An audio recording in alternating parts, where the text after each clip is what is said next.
오늘은 창세기 30장 37절부터 43절까지 말씀을 공부하도록 하겠습니다. 잠깐 지난주 공부했던 창세기 30장 25절부터 36절까지 말씀을 좀 정리해 보겠습니다. 야곱이 라헬을 얻기 위하여 외삼촌 라반의 집에서 머슴같이 14년을 보낸 이후에 라반에게 자기 고향으로 가게 해달라고 부탁을 하자 라반은 야곱에게 새로운 고용 계약을 제안하면서 자기와 그대로 있자고 했습니다. 그때 야곱은 이해할 수 없는 한 가지 조건을 제안했는데 그것은 앞으로 태어날 양과 염소 중에서 아롱진 것이나 점 있는 것이 생기면 그것만 자기의 품삯으로 달라고 하는 것이었습니다. 인간적으로 생각하면 그런 양이 나오기가 드문 일이기 때문에 야곱은 어떻게 보면 손해나는 조건을 제시한 것이고, 반대로 라반 입장에서는 결코 손해볼 것이 없기 때문에 라반은 마치 기다렸다는 듯이 그 조건을 수용하게 됩니다. 그리고는 탐욕이 가득했던 라반은 아예 야곱이 제시한 양들이 쉽게 생기지 않도록 숫 염소와 양 중에서 아롱진 것이나 점 있는 것들을 가려내서 자기 아들들 손에 맡기고는 야곱이 남은 양떼를 치던 곳으로부터 살길쯤 떨어진 곳에다가 떼어다 놓습니다. 우리는 이 장면을 통해서 주님을 떠난 인생들은 끝없이 그 마음의 공허한 자리를 채우려고 탐욕이 가득한 채로 이 세상에서 이물저물 찾아 마셔보지만 그 끝은 더 큰 허무함과 슬픔뿐이라고 공부했습니다. 당연한 것이죠. 그 죄로 인하여 하나님과 교제가 막혀있고 결국은 심판을 받고 영원한 불못에 떨어질 것이기 때문에 그렇습니다.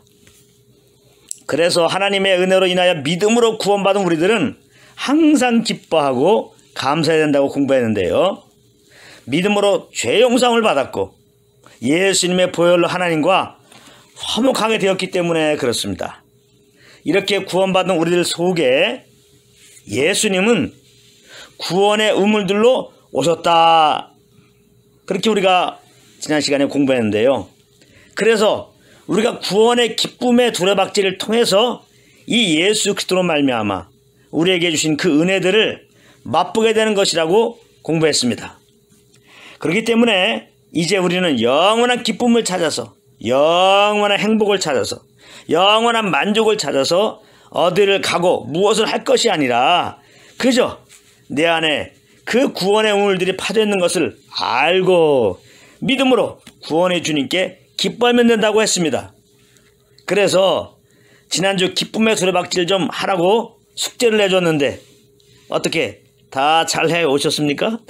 아무튼 항상 기쁨의 두레박질을 해서 이미 주신 그 구원의 우물들에서 물을 길어 마심으로 인하여 우리의 마음이 항상 주님의 기쁨과 행복과 만족함 가운데 거하게 되시기를 예수님의 이름으로 축복합니다. 자, 우리는 지난주에 여기까지 공부했는데요. 그런데 야곱이 누굽니까? 탐욕과 장꾀하면 둘째가라면 서러울 줄 아닙니까? 그러므로 야곱은 라반의 일련에 행하는 일들을 보면서 자기에게 될 수 있으면 짐승들을 주지 않으려고 꼼수를 쓰고 있음을 당연히 알았겠죠. 그래서 야곱은 라반의 양과 염소를 자기의 것으로 만들기 위해 한 가지 계략을 세우게 되는데요. 그것이 바로 오늘 본문 말씀입니다. 37절부터 41절까지 말씀인데요. 내용이 조금 길고 복잡해서 제가 요약해서 설명하겠습니다. 야곱은 버드나무, 살구나무, 신풍나무의 푸른 가지를 가져옵니다. 그리고는 그것들의 껍질을 벗겨서 흰 무늬를 냅니다. 그리고는 그 껍질 벗긴 가지를 양떼가 와서 먹는 개천의 물 구유에 세워놓고 물 먹으러 온 양떼가 그것을 보게 합니다. 그런데 이상한 것은 양떼들이 물 먹으러 왔다가 그 가지를 보고 새끼를 베었는데 얼룩얼룩한 것과 점이 있는 것과 아롱진 것을 낳은 것입니다. 그런데 야곱이 튼튼한 양들이 교미할 때는 그 벗긴 가지들을 두어 그 양떼 앞에서 새끼를 베게 했고, 약한 양이 교배를 할 때는 그 벗긴 가지를 거기에 두지 않았다는 것입니다. 그래서 약한 양이 낳은 약한 양은 라반의 것이 되고, 튼튼한 양에게서 낳은 아롱지고 점 있는 튼튼한 것은 자신의 것이 되게 한 것입니다. 이렇게 해서 야곱의 재산은 매우 번창하게 되었다고 43절에서 말씀하고 있는데요. 이에 그 사람이 매우 번창하여 양떼와 노비와 낙타와 나귀가 많았더라, 이렇게 기록하고 있습니다. 그런데 이쯤에서 우리가 의아하게 생각되는 것은 왜 야곱은 그리 많지 않은 점 있는 것, 검은 것, 아롱진 것을 구했느냐 이 말입니다. 물론 결론적으로는 아주 많이 그런 것들을 소유하게 되었지만요, 그것은 그야말로 쪽박차는 계약이 되는 건데 왜 꾀돌이 야곱이 그런 미련한 계획을 했을까요? 이게 참 궁금해집니다.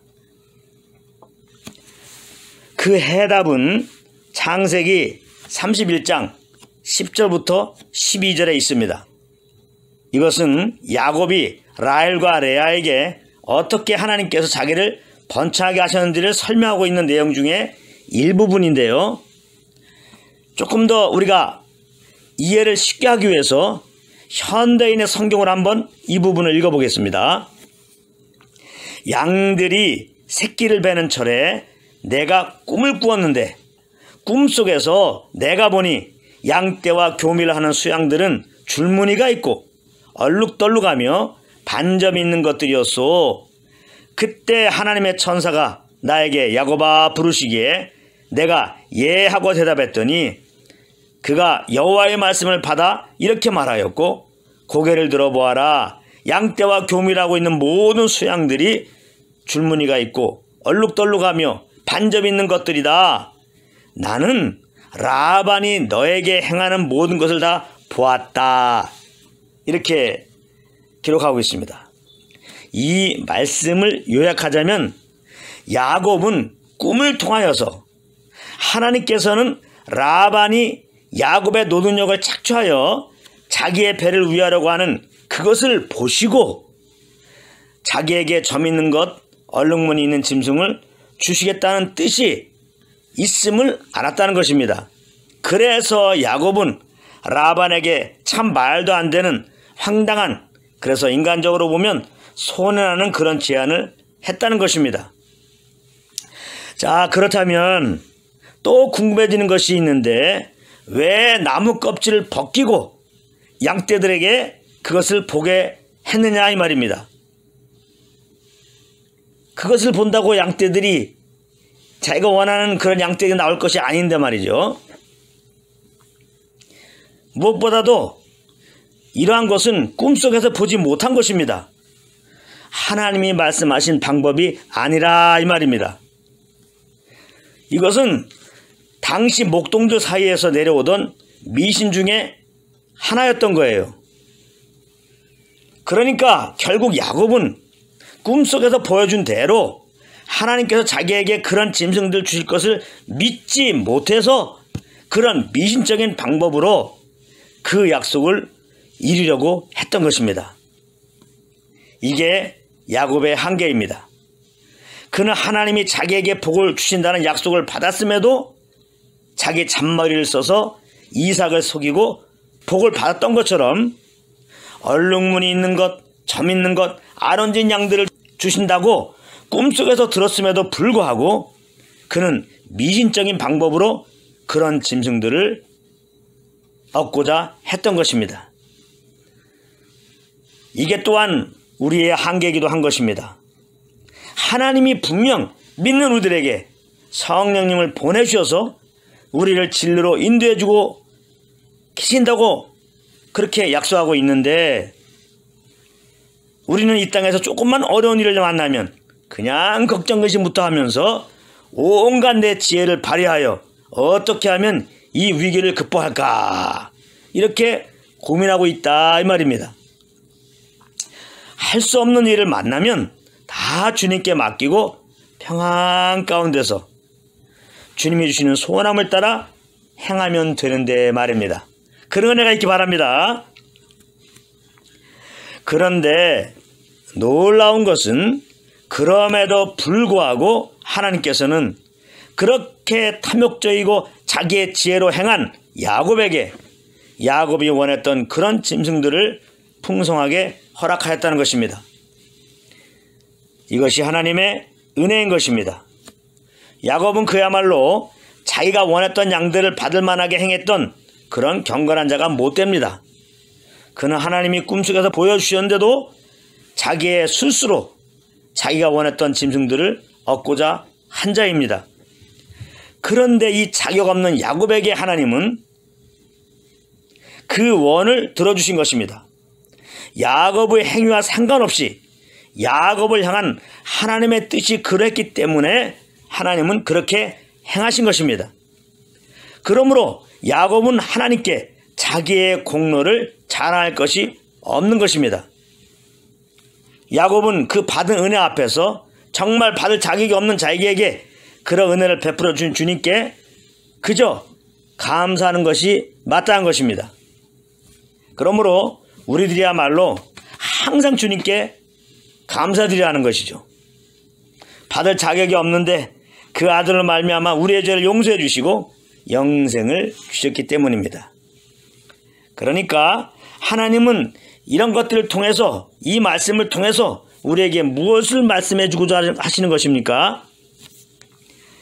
이것이 굉장히 중요한 것입니다. 그것은 무엇이냐? 우리들의 삶이 잘 풀린다고 무조건 하나님은 내 편이시구나, 내가 무엇을 구하기만 하면, 소원하기만 하면 들어주시는 분이시구나 하면서 좋아할 것이 아니라는 것입니다. 나는 탐욕한 자인데, 나는 잔머리를 써서 살던 자인데, 그러므로 나는 받을 자격이 없는 자인데, 그러므로 축복을 받기는커녕 오히려 저주를 받을 자인데, 그럼에도 불구하고 하나님은 내게 약속하신 말씀 때문에 그 말씀을 이루시고자 변화없이 나를 이렇게 구원해 주신 것이고 지금까지 나를 이처럼 인도해 주신 것이구나, 이것을 깨달아야 한다는 것입니다. 그래서 이제부터는 내 삶이 잘 풀리는가 안 풀리는가, 그런 것을 따라서 하나님이 나와 함께 하시는가를 생각하지 말고, 자격 없는 우리들이지만은 그 약속하신 것을 따라서 은혜와 사랑으로 우리를 변함없이 인도해 가시는 주님께 우리의 마음을 두고, 우리는 그저 감사함으로 지금 내가 무슨 일을 당하고 있든 간에 그 주님과 교통 속에서 그 인도함을 따라 행하는 자리에 가라는 그런 말씀이 되겠습니다. 이런 은혜가 한 분 한 분 삶 가운데 넘치기를 우리 주 예수 그리스도의 이름으로 축복합니다. 할렐루야.